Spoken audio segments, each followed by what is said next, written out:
Who was fearless? Lena Olive Smith. Lena was born in Lawrence, Kansas in 1885. Her parents were John H. and Geneva D. Smith. What we know about Lena Smith is that throughout her life, she never shied away from adventure.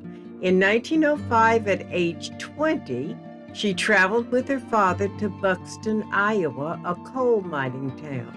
She found a job at the mine store. Lena is pictured in a black hat with other store employees. As was common, family members mined and sent money home. When her father died in 1906, Lena returned to Minneapolis, Minnesota to care for her mother and siblings, Francis and Prentice. Smith worked a variety of jobs. Lena was a dramatic reader, as noted in this newspaper article. One of the most accomplished artists in her profession.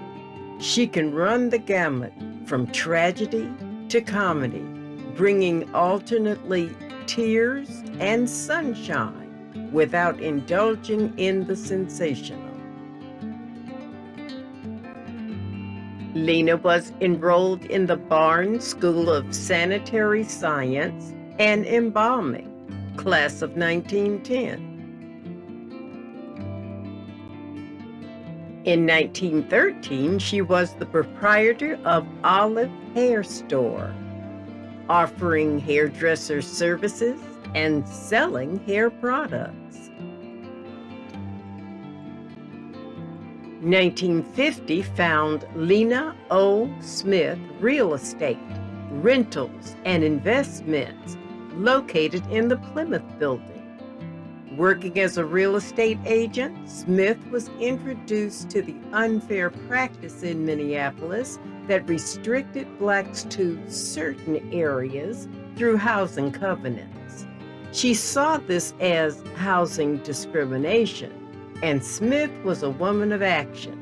She decided that solutions must be achieved through the power of laws.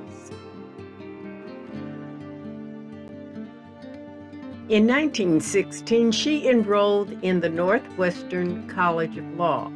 While taking classes, she became active with the NAACP and helped ready lawsuits against discriminatory businesses. She helped investigate the lynching of 3 men in Duluth, Minnesota. The Black community lobbied for an anti-lynching law that was passed by the state legislature the same year.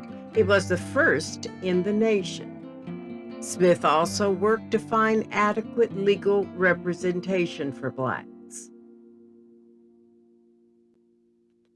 When Lena Smith graduated from law school in 1921, she passed the bar and was admitted in June of that year. She was the first black female lawyer in Minnesota. Smith went to work.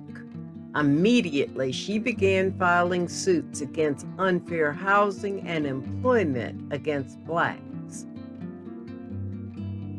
In response to a survey showing that local businesses had no black employees and would not hire any, Smith worked to establish a local branch of the National Urban League to help expand employment and housing opportunities.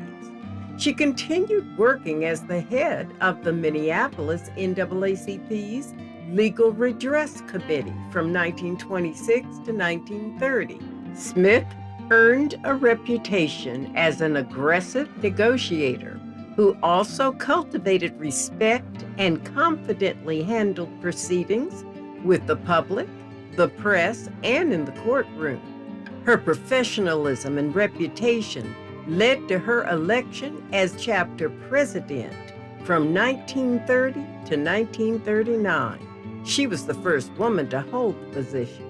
Asked by a graduate student what traits helped land her this prestigious role, Smith responded that while some people took a less confrontational stance on segregation and racial equality, quote, I'm from the West and fearless. I'm used to doing the right thing without regard for myself. Of course, battles leave their scars, but I'm willing to make the sacrifice. I think it's my duty." End quote. In 1931, she became involved in the case of Arthur and Edith Lee, a Black couple who purchased a home in a predominantly white neighborhood in South Minneapolis.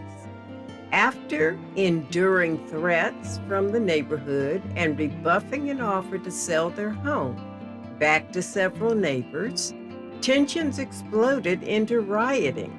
Crowds of thousands gathered to throw stones and taunt the Lees, while their friends surrounded the home in solidarity and police attempted to keep the peace. Lee's white legal counsel advised them to take a vacation to let the outrage die down and consider selling the home back to the neighborhood for the right offer. They turned to Smith for advice. Shoring up political allies and police protection, Smith counseled the Lees to stand their ground, which, with Smith and the NAACP's support, they managed to do for several years, but were eventually bullied out. Smith was tireless in pursuit of equal justice for all in Minnesota. She headed suits against employment discrimination, segregated public accommodations, redlining in Minneapolis and St. Paul, and made holding politicians accountable one of her priorities.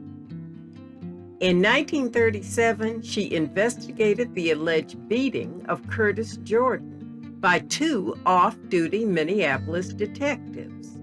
Smith won the case for Jordan. She also led the NAACP protests of the University of Minnesota's showing of The Birth of a Nation.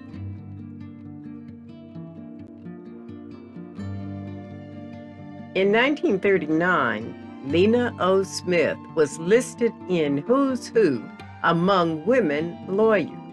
She continued to practice law into the 1950s and 60s and remained active with the NAACP and other professional organizations. In 1965, Smith was honored as an invited guest of Lyndon Johnson at his inauguration in Washington, D.C. Fearless Lena Olive Smith died in 1966 at the age of 81. Her house in South Minneapolis was added to the National Register of Historic Places in 1991 as the Lena O. Smith House.